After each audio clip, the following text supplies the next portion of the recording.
Hello, this audio lecture corresponds to Chapter 2 of the textbook Environmental Planning for Sustainability. I'd like to begin with a very brief definition of sustainability, which is systemic perseverance based on balance with other systems. In other words, every system depends on other systems for its continuation as a system. Sustainability is built on that founding notion. Then sustainable development, one definition comes from the book Our Common Future, which was produced by a United Nations Commission back in the 1990s, and it proposed the following definition: development that meets the needs of the present generation without diminishing the ability of future generations to meet their needs. This is probably recognizable to many of you.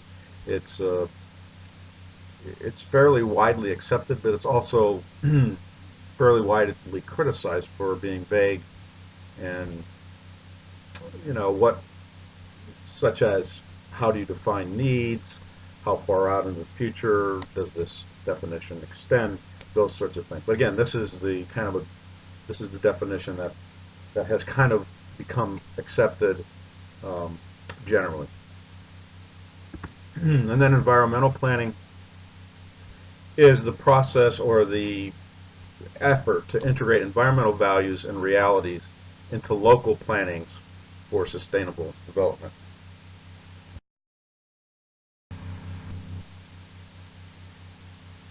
So environmental planning for sustainable development depends on an understanding of how the concept of sustainable development has evolved from that basic definition.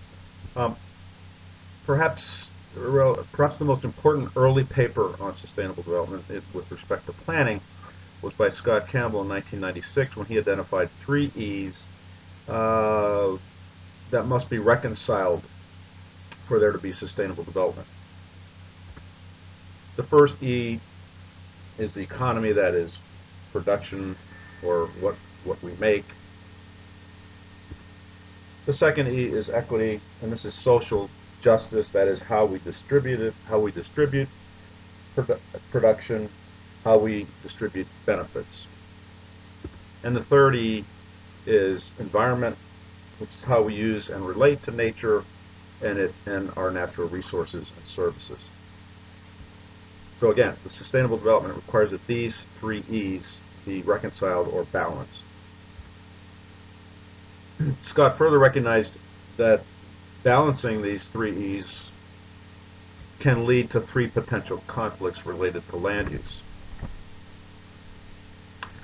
The first potential conflict that he identified as the property conflict, and this is really a conflict between economic and equity goals or considerations. For example, how do we get affordable housing integrated into private development projects? That'd be one example.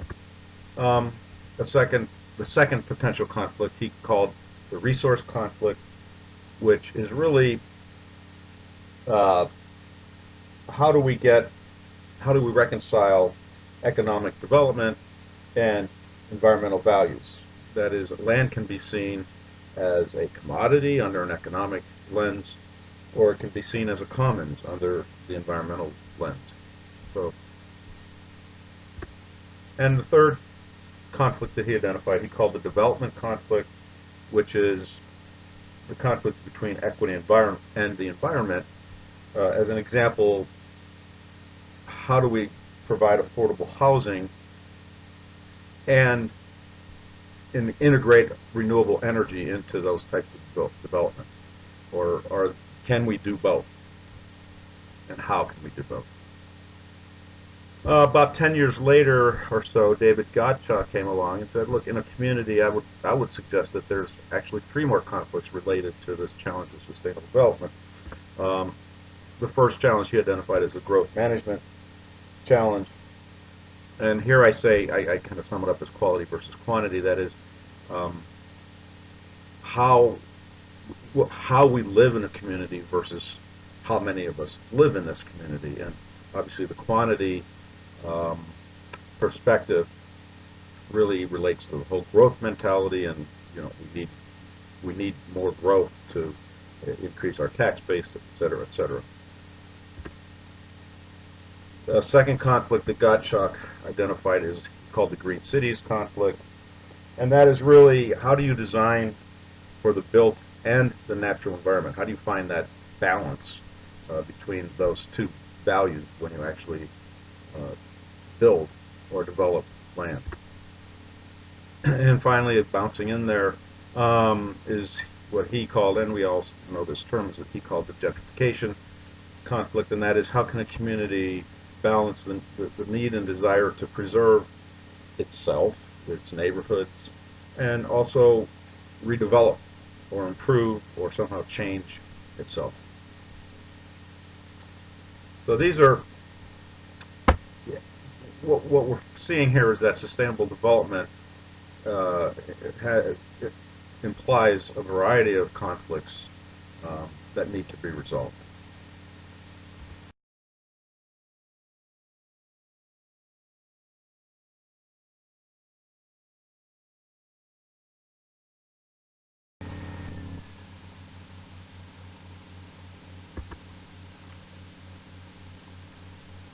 Okay, so environmental planning,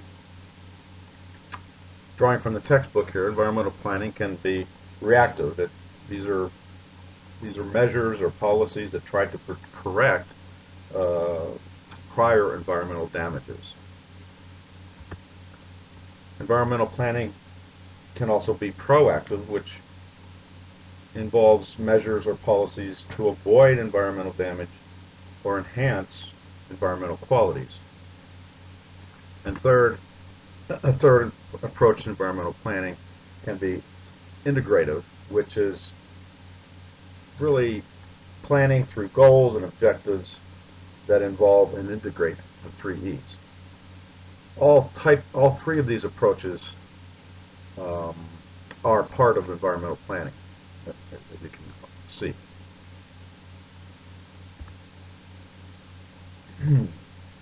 So now we go into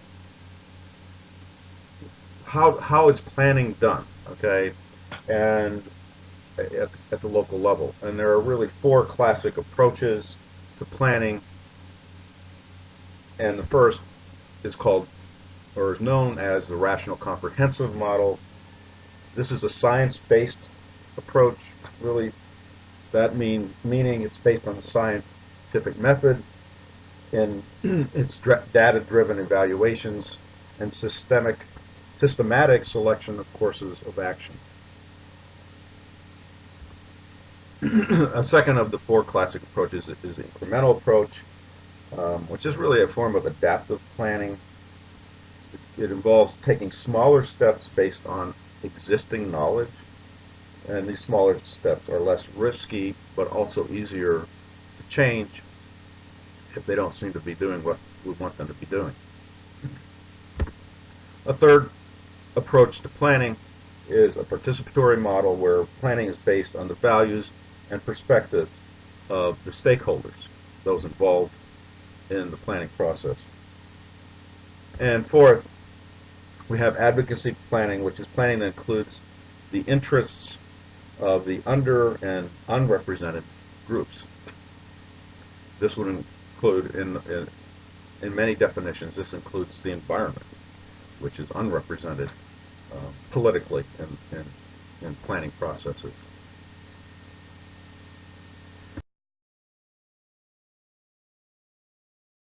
Okay. So environmental planning combines these into one approach, which could be viewed as the standard approach to environmental planning, although this will be modified as we go through the semester, or the semester bit. But this approach can be defined in terms of these characteristics. This is a stepwise sort of explanation. First of all, there's a scoping process, which just involves identifying the stakeholders, what are their interests. Second step involves identifying issues. And this includes identification of these issues and possible methods to evaluate them and resolve them among the different stakeholders.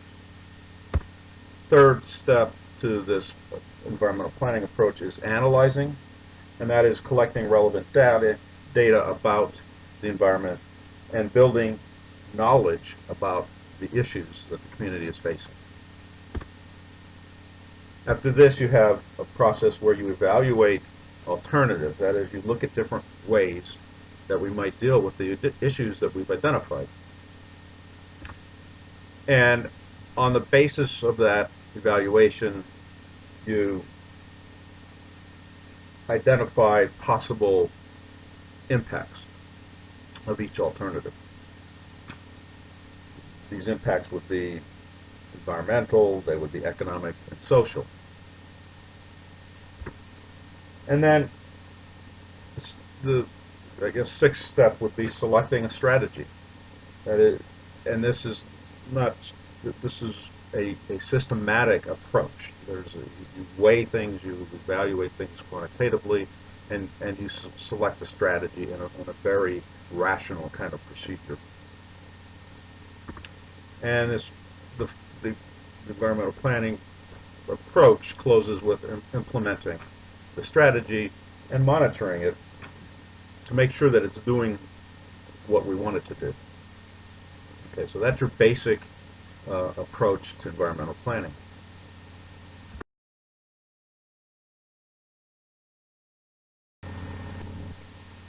Now, understanding that environmental planning involves so many complex factors, there's an understanding that it needs to be interdisciplinary in its nature. And there are several different approaches that are identified in the textbook that attempts to integrate the various disciplines that are involved in environmental planning. One of these approaches is environmental economics, which is based on the concept of externalities and free riders. Externalities are costs that are incurred, environmental costs, social costs that are incurred, which are not paid for by the entity producing the cost. For example, pollution is your classic example of an externality. For a company, for a polluting company, if they can pollute the air for free, that's an externality, and it keeps their costs down, but the costs are really transferred to society as a whole in the form of bad polluted air. And then free riders is really this concept that people can benefit from the actions of others for which they don't pay. And really, in this externality example, the free rider is the person that's producing the pollution. So we want to find a way to deal with and account for these two characteristics. And one way to do that is through a benefit cost analysis, where you try to bring in all of the environmental, social costs, and then price something so that these costs are covered. And then a sub shoot, let's say, of environmental economics is ecological economics, where they're trying to incorporate not just use values, but existence values as well. So when you pollute a forest, or when you pollute water, for example, it becomes its usefulness to us as humans is diminished. But there's another factor, which is its value to wildlife, to the ecological system itself, is also damaged. And is there a way to incorporate that value into costing out environmental damage? So that's one way that they've tried to account for the complexity of environmental planning. A second approach is environmental evaluation, and this consists of really two techniques. One is the partial evaluation technique, which is really a scientific synthesis of the effects of alternative interactions on a specific factor through a weighted sums approach. And this is described in much more detail in the textbook. But basically, you're looking at different ways that the factors in environmental planning interact and trying to attach a quantitative value to those interactions. And then the second way, approach or technique is a comprehensive evaluation technique, which really isn't just science-based. It's a collaborative synthesis of a broad range of social, cultural, economic, physical, biological, administrative factors, all to evaluate different alternatives. So it's science plus values is a way to do the differences there between these two approaches. There's also a fair amount of inquiry and research into environmental politics. The reason for that is many of the impediments to progress are often socio-political. That is, they involve values.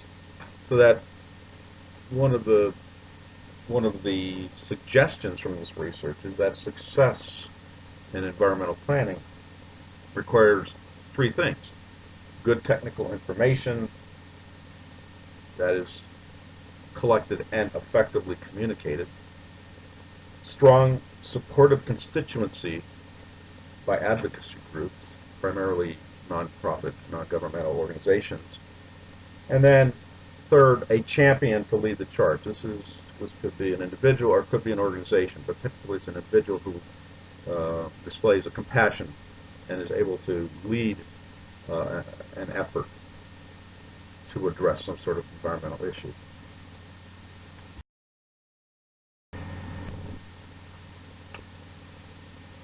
A couple other approaches to incorporating the inherent complexity of environmental planning is a participatory collaborative approach to conflict resolution. And this is based on the reality that facts don't change people's minds. That involvement is a much better way to have people change their minds about something. And not only is it a way to get people on board an effort, but it has this kind of chain effect where they're involved by becoming involved. They begin to feel an ownership of what they're working on, and this ownership makes them more willing to be active in the process, and this willingness translates into a collaborative kind of approach. And this collaboration has as a consequence the building of networks and partnerships. And all of this contributes to social capital. Okay? And social capital is a key, if not the key, basis for collective progress, not only in environmental issues, but virtually all issues. Okay? So they see this model and this approach as a way to try to deal with the complexities of environmental planning. And finally, you have a recent emergence of something called sustainability science.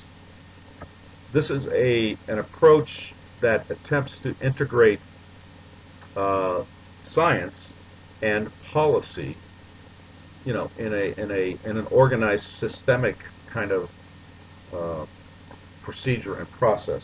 It's based on a definition and recognition of communities as being complex, adaptive systems, and the need to apply a theoretical framework to their planning and development. We'll talk more about adaptive systems, so that's an underlying core concept of sustainability science.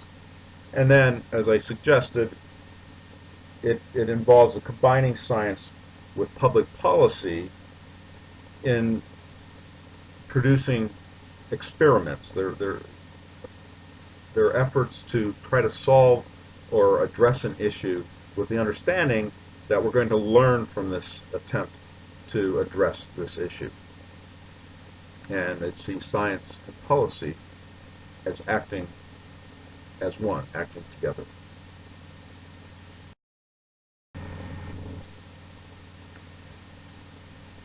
The planner in all of this has a multiplicity of roles, wears many hats. And it depends on the context and the stage.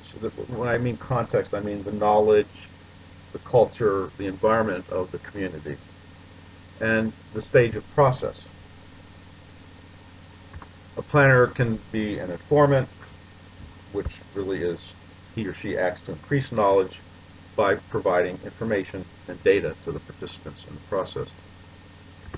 He or she can act as a facilitator, whereby the aim is to encourage discussion, and through that discussion begin to build a collaborative approach.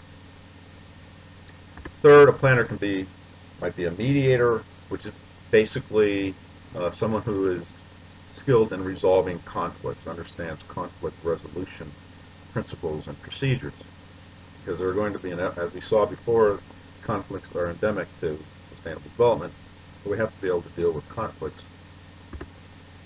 Fourth, the planner is an organizer, not only just of the process. The planning office is typically going to organize the environmental planning approach, but also an organizer in terms of directing attention to possibilities. And last, a planner may be an advocate, and we touched on this before. This is an advocate for values and interests that are not represented in the process. This role will vary, particularly this role will vary according to the context and, how much advocacy of a particular position is acceptable will vary between communities. So there's kind of there's a need for the planner to analyze the context in that sense. Okay, so many hats, right? And finally, again, drawing from the textbook, there are 5 basic requirements for successful environmental planning. The first is that it be science-based. There's a strong framework of theories that apply to the environment, to sustainable development, and building on those theories and relying on facts is a key to successful environmental planning.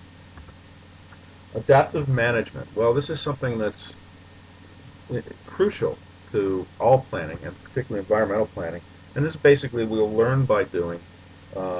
We start out realizing that we're probably going to have to change our approach, and that requires that we have built-in a process for changing. So adaptive management understands the need for change and has a way to deal with change by changing the policy, reviewing the policy, and identifying additional or substitutive steps that might need to be taken. Another requirement of successful environmental planning is collaboration. That is, we need to work together. We need to think and work together. Fourth, simultaneous solutions. That is, policies that protect the environment, are economically workable, and increase social equity. That's kind of like the ultimate solution, and that is what you strive for under a sustainable development approach to environmental planning. And then finally, built into the process is this understanding of the local to global link. That is, how we can best persevere within this larger context and where these overriding dynamics that have an effect on our community. So with that, we'll close out this audio lecture.